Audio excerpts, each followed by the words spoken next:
देखिए बच्चों, इस बार इसके पहले वाले वीडियो में हमने जो आपको उपबोली और उपभाषा और बोली के बारे में बताया, उसका परिचय कराया। देखिए, अब जो उपभाषा थी उसमें जो बोलियां आती हैं उनका विधिवत ढंग से परिचय इस वीडियो में हम आप लोग को बताएंगे। जैसा कि देखिए, पश्चिम हिंदी जो बताए थे इसमें कि इसके पहले वीडियो में कि जो पश्चिमी हिंदी है किस अपभ्रंश के अंतर्गत आती है, तो शौरसेनी अपभ्रंश के अंतर्गत आती है। और ये इसमें जो बोली थी एक खड़ी बोली इसकी जो जितनी भी बोलियां थी खड़ी बोली थी, और जिसको कौरवी कहा गया, और आती थी पश्चिमी खड़ी बोली, बुंदेली, ब्रिजभाषा, कन्नौजी, इतनी भाषाएं जो थी, इनका जो विधिवत ढंग से वर्णन कि कहाँ पे कौन कैसे बोला जाता है, उदाहरण सहित कैसे बोला जाएगा, शायद आप लोग कोशिश करिए, सुने होंगे। देखिएगा, खड़ी बोली में जो है, खड़ी बोली को पहली इनकी जो बोली है पश्चिमी हिंदी के अंतर्गत आती है, वो है खड़ी बोली। अब खड़ी बोली मतलब को नाम भी दिया गया है कई कवियों ने, जैसे कि राहुल ने खड़ी बोली को कौरवी कहा है, कौरवी हिंदी कहा गया है। और देखिए, जनपदी डॉक्टर चटर्जी ने जो है इसको जनपदी हिंदुस्तानी कहा है। और जो ग्रियर्सन का नाम सुने हैं, जो हिंदी साहित्य का तीसरा इतिहास इंग्लिश में जो इंग्लिश भाषा में लिखे हैं, इन्होंने ग्रियर्सन ने जो है ग्रियर्सन ने वर्नाक्यूलर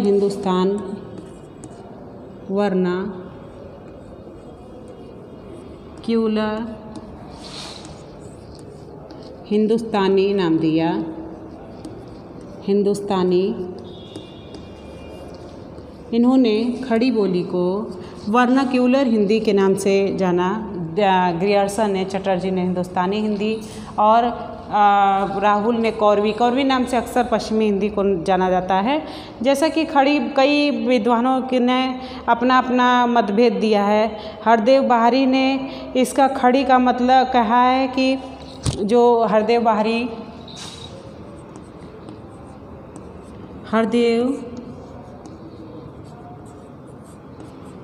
ने इसको कहा स्टैंडर्ड हिंदी। स्टैंडर्ड मतलब माना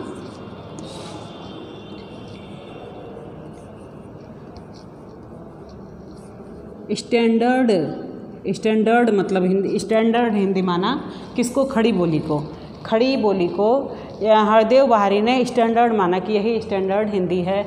और वर्नाक्यूलर हिंदुस्तानी, जैसा कि आपने देखा, और इसको ये सब ने तो अपना अपना दिया। धीरेन्द्र वर्मा ने इसको कर्कश भाषा कहते हैं, थोड़ा सा मीठापन इसके अंदर नहीं है, तो धीरेन्द्र वर्मा इनको कर्कश भाषा के नाम से कहते हैं।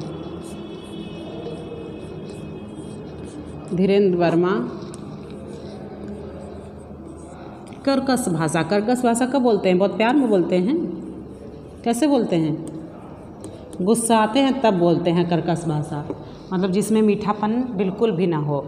तो यहाँ पे देखिए, खड़ी बोली को कई विद्वानों ने अपना अपना वाद विवाद रखा है। जैसा कि सभी लोग का विचार मत अपना अलग है, और इन्होंने जो इसने लिखा, इसको मतलब अपने अनुसार देखा, उसने वो नाम दिया है। अब देखिए, धीरेन्द्र वर्मा ने जो कर्कश भाषा कहा है, और क्योंकि ब्रजभाषा की तुलना में ये खड़ी है, और डॉक्टर चटर्जी ने अवधि आदि को मतलब पड़ी बोली कहा है, और इसकी तुलना में इसे खड़ी कहा है।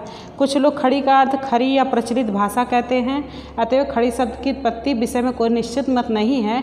फिर भी इतना सम्मान है कि खड़ी शब्द का प्रयोग 1800 ईस्वी के आसपास में ये मतलब 1800 ईस्वी के आसपास मिलता है, लेकिन इसका जो विकास हुआ है 1900 में हुआ है। 1800 के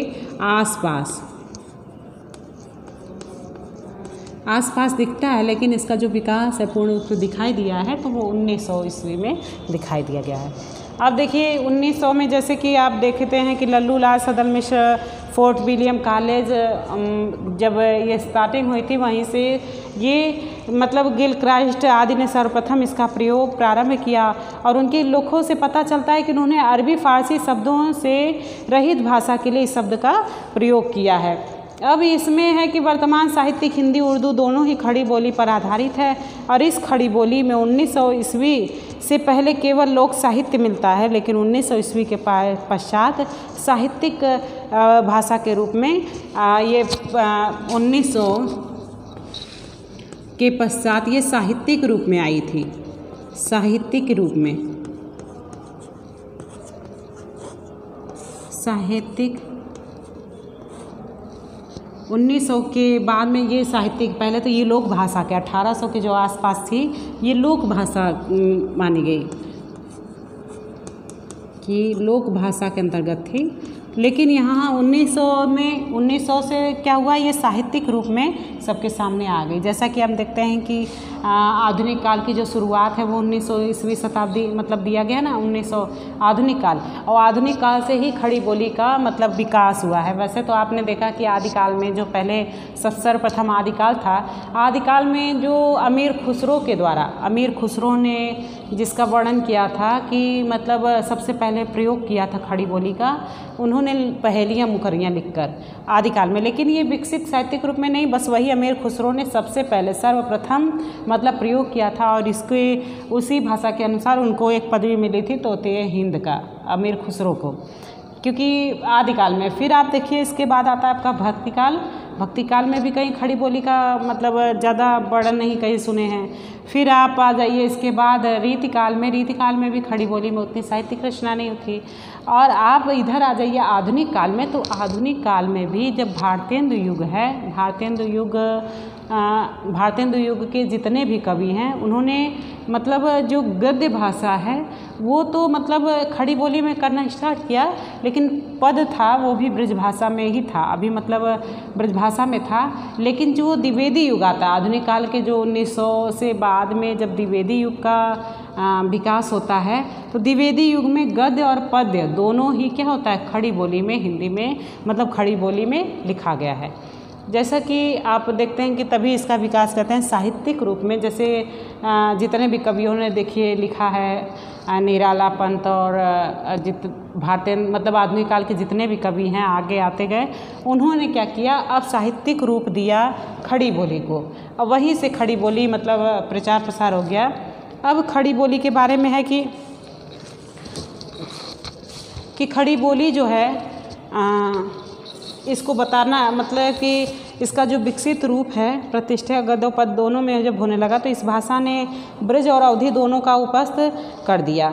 उतना ज़्यादा फेमस तब ये अवधि और जो ब्रज भाषा भक्ति काल में चली आ रही थी, रीतिकाल में आ रही थी, इसको क्या कर दिया, रुकवा दिया, वहीं से खड़ी बोली स्टार्ट हो गई। अब खड़ी बोली में है कि व्याकरणगत विशेषताएँ इसकी क्या थी, तो विशेषताएँ इसको समझाने के लिए अभी देखते हैं कि व्याकरण अब इसकी जो खड़ी बोली है इसकी व्याकरण विशेषताएं हैं कि कैसे हम खड़ी बोली को पहचानेंगे कि किसी चीज़ को कैसे बोलेंगे। तो इसमें इसकी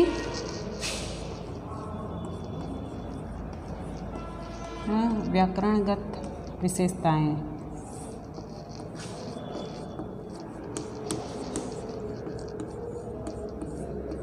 विशेषताएं में जो है इसका जो मानक रूप है, इसको मानक रूप जहाँ पे कर्ता खाता पिता की खड़ी बोली आकारांत प्रधान होती है, इसमें जो है खड़ी बोली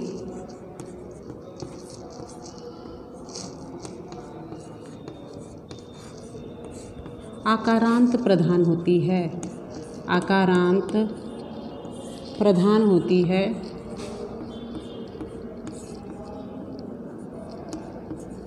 खड़ी बोली आकारांत प्रधान होती है। देखिए अब इसमें आकारांत प्रधान क्या होती है कि कर्ता खाता, जिस तरीके से कहते हैं कर्ता खाता जाता आदि, कर्ता खाता जाता आदि, कर्ता खाता जाता आदि, देखिए आकारांत प्रधान है। अब इसमें आकारांत प्रधान क्या है कि न पे आप थोड़ा सा जैसे खड़ी बोली में आप आ गए कि यहाँ पे आकारांत जब प्रधान होता है तो इसमें प्राय न के स्थान पर न का उच्चारण होता है। इसमें जो है प्राय न के स्थान पर न कौन सा न के स्थान पर, न के स्थान पर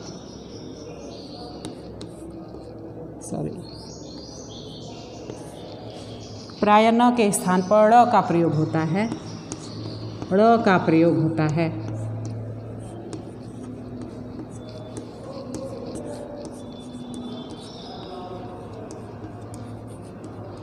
ड़ का प्रयोग होता है। देखिए न के स्थान पर ड़, जैसे कर्ता का हो गया करना, करना हो गया, जाना का जाना, खाना, मतलब ऐसे जाना। और खड़ी बोली का क्रिया रूप साहित्यिक हिंदी के समान है। स्वरों के मध्य दीर्घ स्वर के पश्चात ही द्वितीय व्यंजन का अस्तित्व जो है खड़ी बोली की निजी विशेषता है। जैसे स्वरों के मध्य दीर्घ स्वर के पश्चात ही,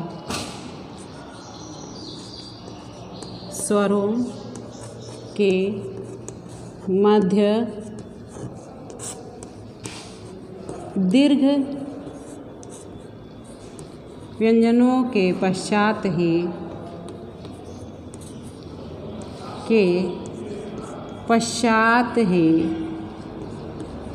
द्वितीय व्यंजन,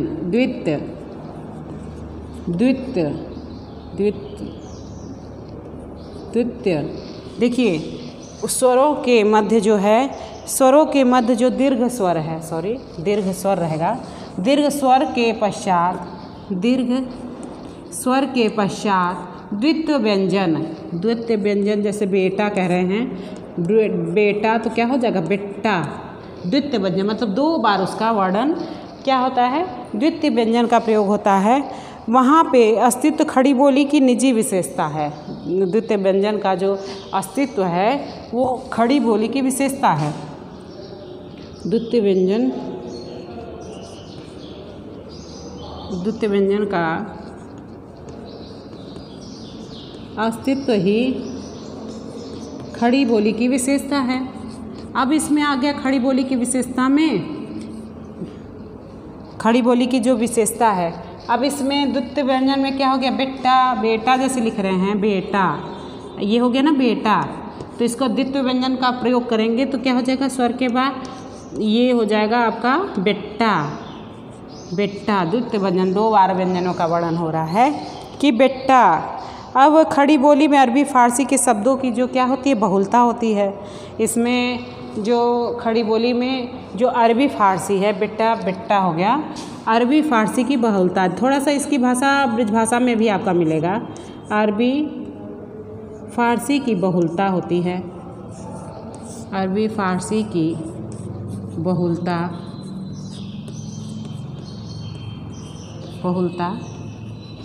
होती है। ठीक है।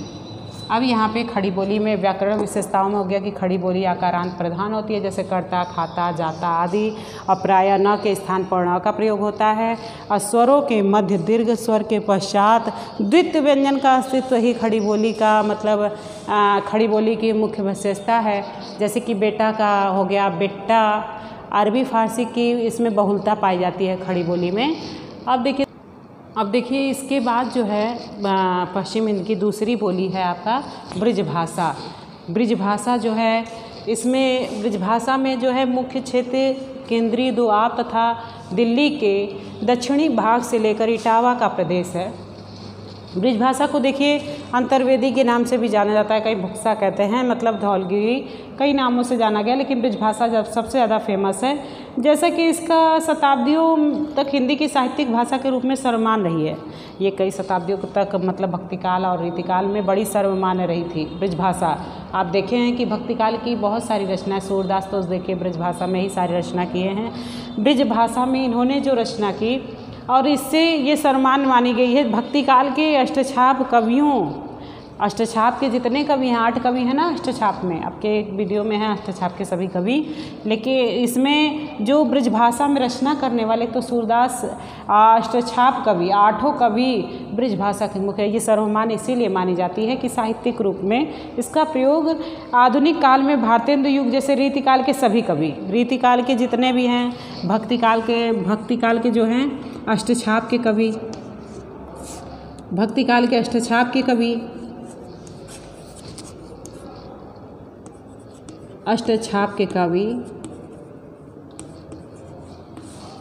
अष्टछाप कवि और रीतिकाल के जो हैं, रीतिकाल के सभी कवि, मान लीजिए रीतिकाल के सभी कवि, इन्होंने ये 2 काल में ये सर्वमान्य रहा है।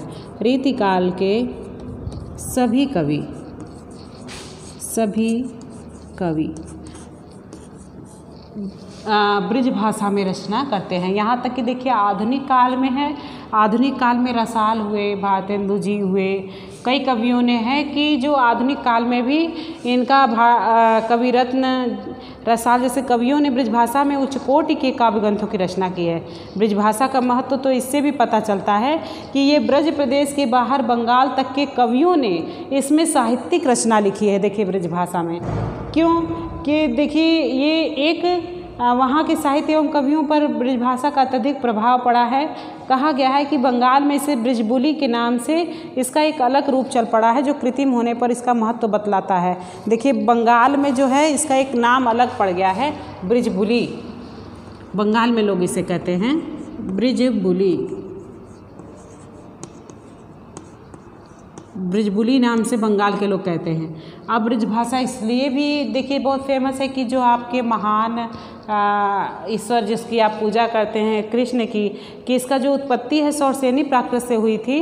प्राचीन काल में सौरसेनी प्राकृत मध्य प्रदेश की भाषा थी और गंगा और सरस्वती नदियों के मध्य में स्थित भूखंड का नाम विद्वानों ने मध्य देश रखा है। इस भाग में कई जनपद है। प्राचीन काल में सूरसेन जनपद का नाम ब्रज रखा गया। अब देखिए इस कारण सूरसेन जनपद का दूसरा नाम ब्रजमंडल भी है।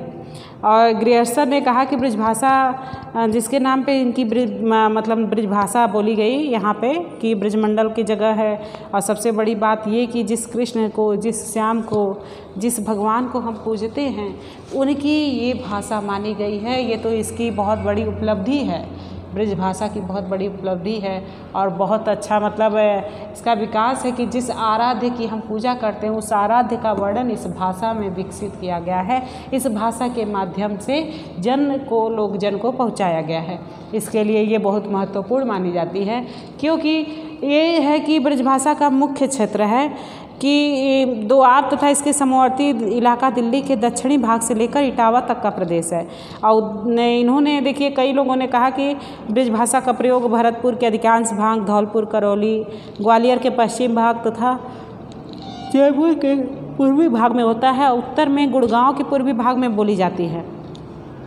और इसमें कहते हैं एटा, मैनपुरी, गंगापुर, बदायूं, बरेली, नैनीताल, तराई में बोली जाती है।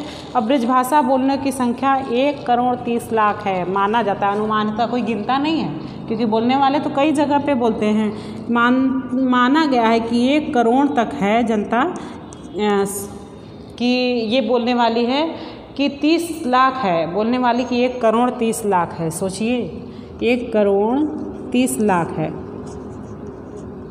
संख्या है ब्रजभाषा बोलने वालों की। अब ब्रजभाषा में है कि इन्होंने इसका जो जगह तो दिया है कि भरतपुर बोली, करौली। अब विशुद्ध ब्रजभाषा मथुरा, अलीगढ़ और आगरा ज़िले में बोली जाती है। जैसा कि ऊपर कहा जा चुका है कि ये काफ़ी व्यापक और विस्तृत क्षेत्र है। इस संबंध में भी कृष्ण भक्ति के कारण ब्रजभाषा का प्रचार जो है भारत, गुजरात, पंजाब, बंगाल, महाराष्ट्र आदि प्रदेशों में हुआ। राजेंद्र प्रसाद ने कहीं लिखा है कि ये कृष्ण की लीला से इतना तादात्म्य हो गया है कि इसके लीलागान से पृथक हो इसका कोई अस्तित्व भी नहीं है।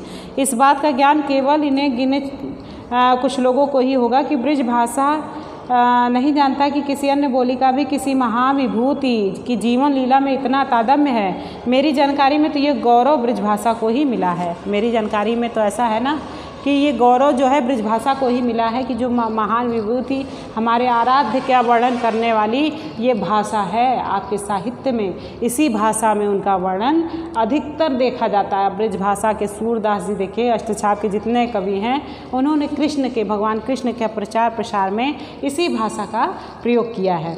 अब देखिए इसमें जो है कि ब्रजभाषा में है कि कोई नहीं जानता और ब्रजभाषा के देशव्यापी होने का श्रेय क्या है। ये जो देशव्यापी है चारों तरफ मुख्य फेमस है तो इसका कारण यही है क्या है कि ये इसकी कृष्ण पे आधारित है। कृष्णाभिभक्ति है, कृष्णाभिभक्ति है। ठीक है, कृष्णाभिभक्ति इसका प्रचार प्रसार के लिए है। यहाँ लिख देते हैं कृष्णा भी भक्ति है। कृष्णाभिभक्ति के नाम से, कृष्ण की भक्ति का जो प्रसार हुआ इस भाषा से ही हुआ, ब्रज भाषा से। थोड़ा सा इसकी भी जो विशेषताएं हैं, व्याकरणिक विशेषताएं, तो उसको भी थोड़ा सा कर लेंगे। व्याकरणगत विशेषताएं जो है,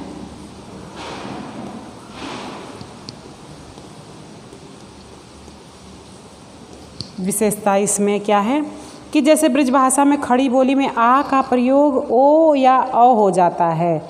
इसमें जो आ का प्रयोग होता है ब्रज भाषा में,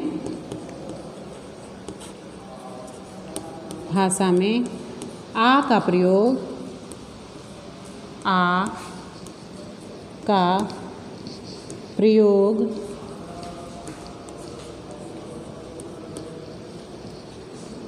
ओ और औ में हो जाता है, ओ और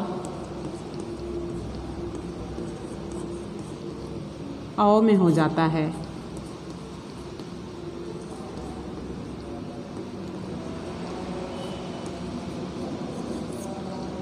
देखिए, व्याकरणगत विशेषताओं में यह है कि ब्रज भाषा आ का प्रयोग, ब्रज भाषा जो आ वर्ण है, व्यंजन है, खड़ी बोली में आ का प्रयोग जो है ओ या अ हो जाता है। यह उकारांत बहुत भाषा, जैसे गया का गयो, चला का चलियो, गया का गयो,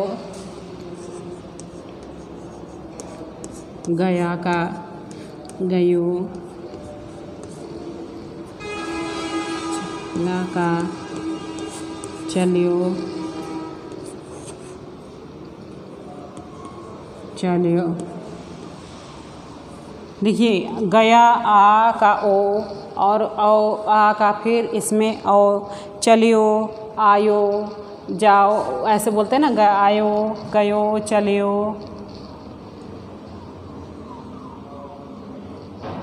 ठीक, गयो, चलियो और आवो, आयो। ठीक है, आया का आयो। अब जैसे मान लीजिए कि संज्ञा सर्वनाम विशेषण, इधर भी लिख लेते हैं, आया का आ, आओ, आयो, सॉरी, आयो। ठीक है, अब इसमें है कि सर्वनाम, जो संज्ञा सर्वनाम है, इसका प्रयोग होता है।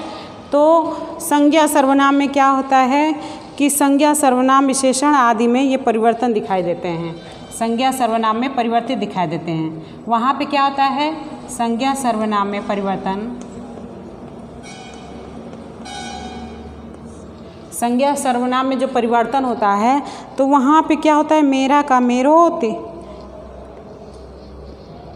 देखा, इसमें होता है मेरा, मेरा कहते हैं संज्ञा में, सर्वनाम में मेरा का क्या हो जाता है, मेरो, और तेरा का तेरो, तेरा का तेरो। ठीक है, मेरा का मेरो, तेरा का तेरो, जैसे ये ब्रज भाषा में हो गया। अब यहाँ पे है कि अंगा के स्थान पर र हो जाता है, अंगा के स्थान पर जो है र हो जाता है। नीचे यहाँ पे उदाहरण लिखते रहे और, ठीक है, अंगा के स्थान पर, के स्थान पर, स्थान पर र हो जाता है, र हो जाता है। कैसे हो जाता है, देखिए, जूरतो, जैसे लिख रहे हैं जूरतो, ठीक है, तो इसका क्या कर दिए, जूरतो,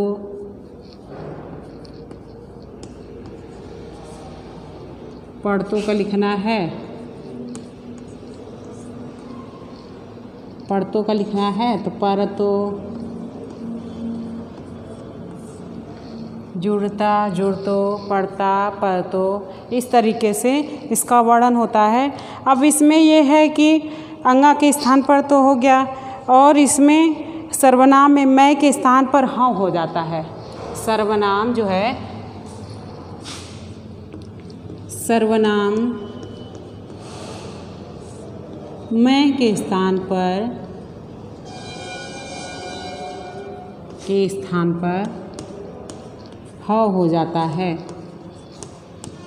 ह हो जाता है। ठीक है, देखिए यहाँ पे इसकी व्याकरणगत विशेषताओं में है कि ब्रजभाषा में जो है हिंदी, खड़ी हिंदी का आ का जो प्रयोग है, आ का प्रयोग ओ और औ में हो जाता है। जैसे गया, कोई बात में कहना वो गया तो नहीं कहना है, वो गयो। चला, चल्यो। आया, आयो। और इस सर्वनाम में जो संज्ञा सर्वनाम कहेंगे, मेरा का मेरो, तेरा का तेरो।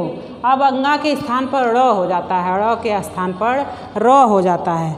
यहाँ पे है कि अंगा नहीं है, ड़ है, ड़ के स्थान पर र हो जाता है। जैसे जुड़तो होना चाहिए तो वहाँ पे जुड़तो, पढ़तो का पढ़तो।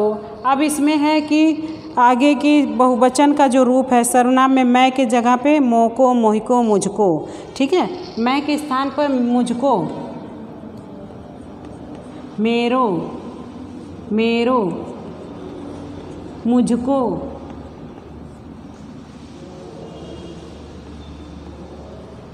नीचे दिख रहा है मुझको। ठीक है, अब यहाँ पे मुझको, मेरो का प्रयोग हो गया, मोको, मोहिको, मुझको, मेरो। मध्यम पुरुष में तू, ताई, तुमझको और तेरो। ठीक है, अब बहुवचन पे बनाने के लिए न की जगह पे नी और अन्य अन्य प्रत्यय लगाते हैं। जैसे कि छोड़ना, कटाक्षनी, सखियन, बिथिन आदि जैसे सहायक क्रिया हूँ का क्या होगा, हूँ का होगा हाओ। सहायक क्रिया में जैसे कहेंगे,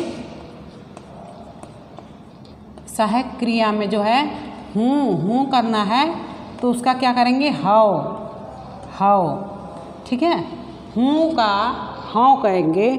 और फिर इसके बाद है हाओ का था का हाओ, हतो, हुतो। था का जो है हुतो, हतो, था का हुतो, हतो।